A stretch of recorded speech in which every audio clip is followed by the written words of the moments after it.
빌립보서 4장 19절 20절 말씀 다 같이 한 목소리로 받들어 읽도록 하겠습니다. 나의 하나님이 그리스도 예수 안에서 영광 가운데 그 풍성한 대로 너희 모든 쓸 것을 채우시리라. 하나님 곧 우리 아버지께 세세 무궁하도록 영광을 돌릴지어다. 아멘. 사도 바울은 하나님께서 너희 모든 쓸 것을 채우시리라고 말씀하시면서 영원히 하나님께 영광을 돌릴 것을 권면하면서 또 찬양하면서 감사하면서 이 마무리를 하고 있습니다. 그래서 여기서 우리가 이 빌립보서의 기쁨과 관련해서 우리가 어떻게 기뻐할 수 있느냐 그 비결에 대해서도 이미 다 나누었습니다만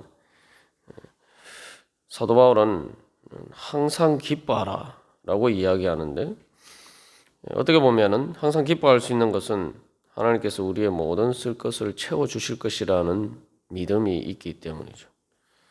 근데 그 믿음 가운데서 바로 20절과 같은 그런 감사와 찬양을 드릴 수가 있습니다.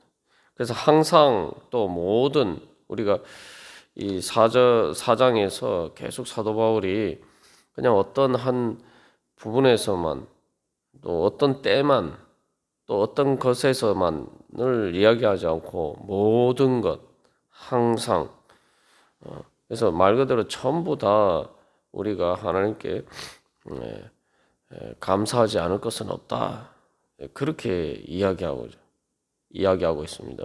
그래서 그런 관점에서 우리가 이제 결론적으로 20절에서 여기서 특별히 주목해서 봐야 될 것은 세세 무궁하도록 영광을 돌릴지어다. 세세 무궁하도록. 이게 단순히 영원하라는 말이 아니고 이제 시대를 넘어서 문자 그대로 하면 시대에서 시대 모든 시대 모든 시간들 그래서 이제 영원하다는 의미가 되죠. 그래서 오늘 우리가 이제 그 찬양할 때도 만 가지 은혜를 받았으니 내 평생 슬프나 즐거우나 라고 이야기해요. 그래서 이 몸을 온전히 주님께 바쳐서 주님만 위하여 늘 살겠네. 그래서 내가 슬프나 즐거우나 여러 가지 그런 상황의 변화들이 있지만 그러나 만 가지 은혜를 받았다. 이거 다 모든 은혜를 다 받았다는 거죠. 그게 감사하면서 살겠다. 그 바로 빌립보서 4장 20절은 바로 그러한 신앙 고백을 담아서 하나님께 드리는 찬양입니다. 그래서 여기서 우리가 또 늘 신앙인으로서 가져야 할 태도는 시간을 초월하는 태도입니다. 우리가 주일 말씀을 통해서도 나누었지만 육신은 그저 순간순간 어떤 일어나는 그러한 감각적인 반응에 따라서 우리가 움직이게 돼요. 육신에 속한 사람이라는 것은 그렇게 살아가는 사람. 바로 그렇게 순간순간의 변화에 따라서 순간순간 그러한 이 몸의 또 상황으로 통해서 일어나는 일들에 그저 말초신경의 그런 반응을 따라서 그냥 그렇게 사는 거죠. 그러나 그런 관점에서 보면은 우리가 사도 바울처럼 뭐 항상 기뻐하고 또 주님께 감사할 수 있는 정말 말 그대로 항상 그냥 말 그대로 영원히 하나님께 영광을 돌릴 수 있는 그러한 믿음의 자리에 설 수가 없죠. 그리고 또 그러한 관점에서 보면은 하나님께서 우리의 모든 쓸 것을 채우시는 은혜도 경험할 수가 없습니다. 우리가 그래서 이 말씀과 관련해서 예를 들어서 구약에서 출애굽기에서 만나와 메추라기를 하나님께서 은혜로 주셔서 먹게 된 이스라엘 백성들의 예에 대해서 살펴보았습니다만 그들의 가장 큰 문제가 바로 내 지금 순간에 내 필요들이 채워지지 않으면은 하나님께서 그것을 모르시고 또 하나님께서 내 그런 필요들을 채워 주실 것이다라는 그런 믿음이 없단 말이죠. 당장 지금 이 순간에 내가 채워지지 않으면은 하나님께 원망하는 거죠. 예. 그러나 우리가 성경을 보면은 그 이스라엘 백성들과 대비되는 가장 모범적인 믿음을 보여준 사람이 있죠. 그게 바로 믿음의 조상이라고는 아브라함입니다. 19절에서 너희 모든 것을 채우시리라 말했는데 우리가 이제 이런 믿음이 있어야 사실은 하나님 앞에 우리 자신을 드릴 수가 있죠. 어떻게 보면은 그 수많은 교회들 중에서 빌립보 교회만 이렇게 사도 바울의 그 괴로움에 함께 참여할 수 있었던 것은 그들에게는 바로 그런 믿음이 있었던 거죠. 꼭 뭐 하나님께서 이것을 갚아주신다 이런 단순한 것을 넘어서 말 그대로 하나님 우리 아버지다. 그러니까 뭐 내가 이만큼을 했으니 또 하나님 꼭 이만큼 갚아주시고 있던 이런 1대1로 대응하는 그런 관점에서 생각하는 것이 아니라 내가 주 안에 있기 때문에 주 안에서 주님께서 나에게 만 가지 은혜를 베푸셨고 또 사도 바울을 통해서 우리가 복음을 받았고 정말 하나님의 이 귀한 만 가지 은혜를 받게 되었으니 주님 안에서 늘 감사하는 마음이 있어야지 사실 빌립보 교회들처럼 그렇게 할 수가 있는 거죠. 그렇기 때문에 그들은 즐거울 때뿐만 아니라 사도 바울의 괴로움에 함께 참여할 수 있었고 또 그들이 힘들고 어려운 가운데서도 바로 그런 일에 참여할 수가 있었던 것입니다. 그래서 우리가 아브라함의 경우를 보면은 아브라함의 그 믿음의 완성은 자기 독생자 이삭을 하나님께 바치는 그 자리에서 그의 모든 믿음이 완성되죠. 우리가 이제 지금 고난 주간입니다만 믿음의 열매는 바로 부활의 열매입니다. 그래서 이 아브라함을 믿음의 조상이라고 하는 이유는 히브리서에서 이야기하는 것처럼 하나님께서 아브라함의 모든 쓸 것을 채워 주실 것이다. 그래서 이삭이 그 하나님께 이제 아브라함과 자기 자신을 제물로 바치는 줄도 모르고 이 아브라함과 하나님께 제사 드리러 갈 때에 제사 드릴 제물이 어디 있느냐라고 아버지께 물었습니다. 어디 있습니까? 아버지께 물었을 때 하나님께서 다 예비하실 것이다. 거기에 이제 바로 아브라함의 믿음이 있죠. 그래서 하나님께서 이삭을 통해서 그 모든 약속의 후손을 주실 것이다 라는 약속이 있기 때문에 하나님께서 아브라함을 바치라고 하셨지만 하나님께서 어떻게든 이삭을 뭐 살려주시든지 어떻게 해서든지 하나님께서는 이삭을 통해서 그 바다의 모래와 하늘의 별과 같은 그런 후손들을 주실 것이다 라는 그런 믿음이 있었고 그래서 그 믿음의 표현이 바로 하나님께서 말 그대로 예비하실 것이다. 그게 이제 여호와 이레 바로 그것이죠. 하나님께서 준비하신다. 사도 바울이 19절에서 그 풍성한 대로 너희 모든 쓸 것을 채우시리라 라는 바로 그 고백이 바로 그런 고백이죠. 그래서 우리가 이 4장 10절에서 20절까지 말씀을 통해서 가장 중요한 것은 하나님의 은혜의 가치를 아는 사람, 그 은혜의 가치를 알고 그 가치에 합당하게 자기 자신을 드리는 사람이 그만큼 하나님의 은혜를 받을 수 있다. 그래서 사도 바울이 결론적으로 너희 모든 쓸 것을 채우시리라. 하나님의 은혜는 말 그대로 우리의 모든 쓸 것을 채우시는 것이 하나님의 은혜라는 거죠. 당장 지금 내 눈에 앞에 보이지 않는다 하더라도 심지어 아브라함이 이삭을 바칠 때처럼 보면은 지금 당장에 뭐 내 가장 사랑하는 독생자 내 아들이 죽는다 이런 상황에 처한다 할지라도 하나님께서 모든 것을 준비하시고 예비하시고 내 모든 쓸 것을 채워주시기 위해서 주님께서 기다리고 계신다. 바로 그 믿음이 있어야 사실은 이제 빌립보 교인들과 같은 그러한 사도 바울의 괴로움에 함께 참여하고, 또 바울 자신이 고백한 것처럼 예수 그리스도의 그 고난에 참여하고 그의 죽으심을 본받을 수 있는 그런 자리에 설 수가 있는 거죠. 예수님을 얻기 위해서.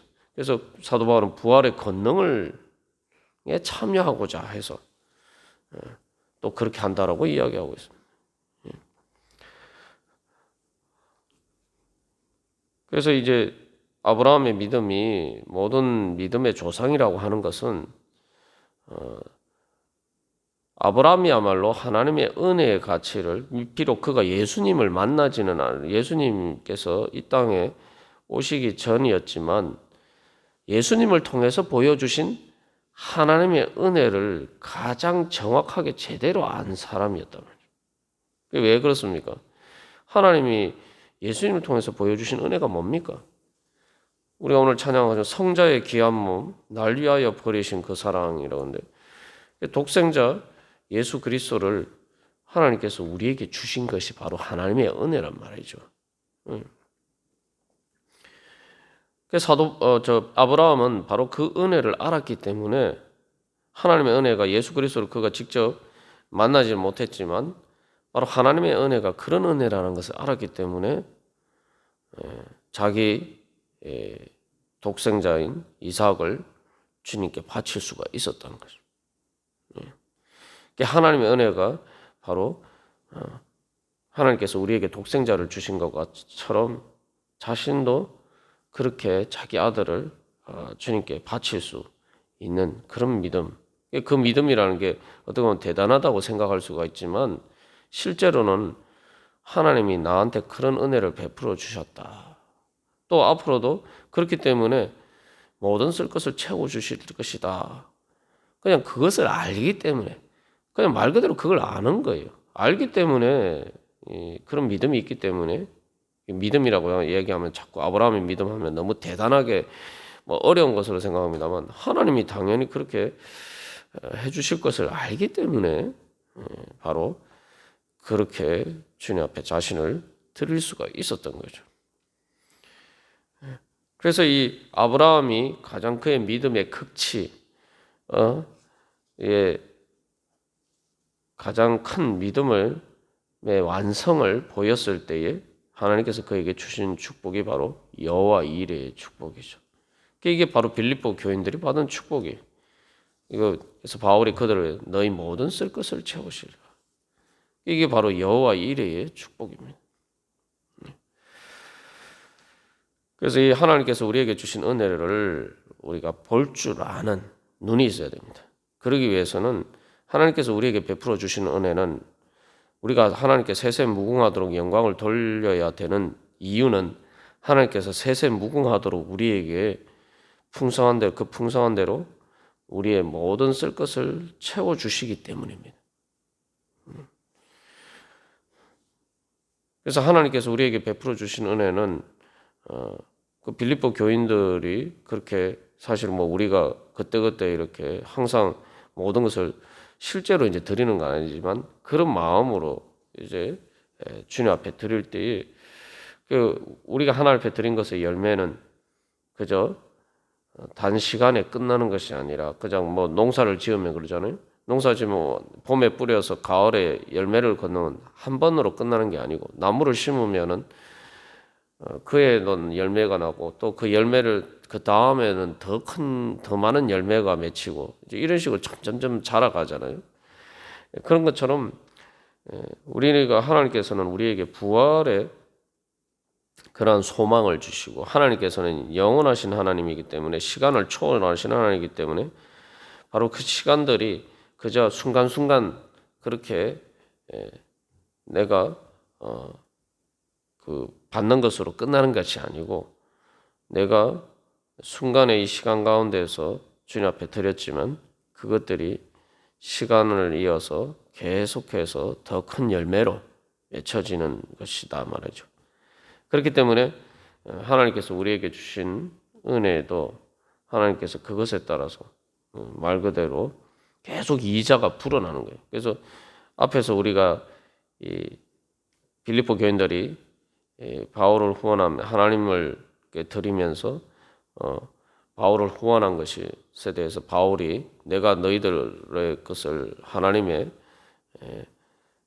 나라에 그 하나님의 보물 창고에 하나님의 은행과 같은 이제 뭐 펀드에 적립한 것처럼 내가 그렇게 적립했다. 뭐 이런 표현을 쓰는 이유는데 하나님 나라의 그런 모든 것들은 말 그대로 이자를 통해서 그 이익이 붙는데 예를 들면 그것이 어떤 한 순간이 아니라 복리로 해서 계속 영원히 점점점 풍성해진다는 거예요. 그리스도 예수 안에서의 영광이라는 것이 바로 시간을 초월해서 영원한 열매. 나 그래서 30배, 60배, 100배 그렇게 열매를 맺는 거죠. 그래서 우리가 이제 2배가 되는 것이 어려운 것 같은데 사실 1년에 10%씩 하면은 1.1 곱하기 1.1 곱하기 하면은 얼마 되지 않아서 금방 2배가 돼요. 2배가 되는 것이 작은 것처럼 보이지만 2배씩 곱하기 2 하면 2, 4, 6, 8, 16, 32 뭐 조금만 가도 금방 1000이 됩니다. 그렇게 하나님 앞에서 그리스도의 예수 안에서의 영광이라는 것은 영원한 영광이 그냥 뭐 내가 단순히 이 순간에 했으니까 하나님이 당장 지금 뭐 이렇게 직접적으로 뭔가를 내가 받고 그런 문제가 아니라 내가 영원 가운데서 하나님께서 그 모든 것을 채워주시는 거예요. 그래서 뭐 이 마지막 20절의 결론을 보면은 인간적인 관점에서 보면은 말이 안 되는 거예요. 왜냐하면 지금 사도 바울이 감옥에 갇혀 있잖아요. 지금 자기 시대의 그런 가운데서도 감사할 수 없는 지금 자기 순간을 보면은 감사할 수 없는 그런 상황인데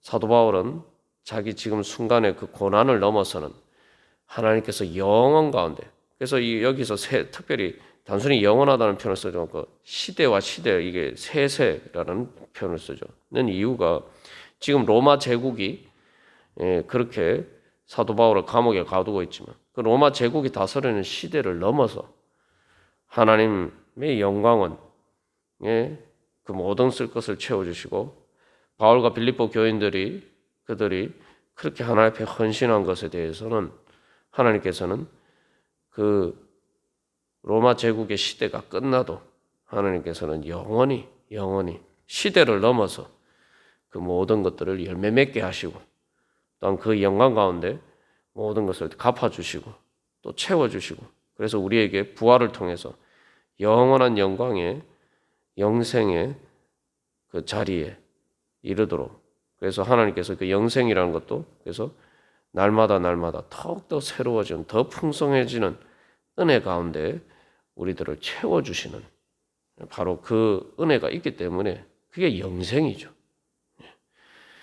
그래서 우리가 이 바울의 이 믿음 감옥 가운데 있으면서도 그가 하나님을 바로 하나님 내 아버지 나의 하나님 그리고 우리의 아버지 그 하나님을 바라보면서 주님께서 나에게 만 가지 은혜를 주시고 지금 내가 이렇게 고난 가운데 있지만 하나님께서 이것을 넘어서 부활을 통해서 영원한 영광에 이르게 해주실 것이다. 그게 꼭 뭐 죽어서 천국 가는 일뿐만 아니라 지금 순간순간에서도 당장에 필요한 그러한 것들을 넘어서 하나님께서 예비하시고 다 인도해 주실 것이다. 내 삶 가운데 어떤 자리에 있든지 하나님께서 항상 함께 하시면서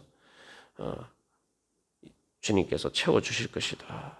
그렇기 때문에 나는 미리 알고 하나님께서 미리 예비하셨기 때문에 나는 그것을 내가 알고 또 감사할 수 있는 거예요. 이스라엘 백성들처럼 당장에 눈앞에 보이지 않는다고 원망하는 것이 아니라 바로 그렇게 하나님께 내가 오늘만 감사하는 것이 아니라 내가 오늘 뭔가 하나님께서 주셨으니까 감사한 것이 아니라 하나님께서 모든 것을 예비하시고 영원한 가운데서 모든 것을 세울 예비하고 계시기에 또 그렇게 채워주시기에 세세무궁하도록 영광을 돌릴지어다. 그래서 아멘 하는 것처럼 그렇게 또 우리도 그런 믿음으로 주님 앞에 나아가는 가운데 특별히 고난 주간에 그래서 이 순간순간의 고난을 넘어서 부활과 영원한 영광에 이르도록 인도해 주시는 하나님의 은혜를 바라보면서 그 믿음으로 나아가서 믿음의 열매를 맺는, 그래서 말 그대로 아멘과 같이 그 모든 것들이 우리들 가운데 이루어지기를 간절히 소망합니다. 다 같이 기도드리시겠습니다.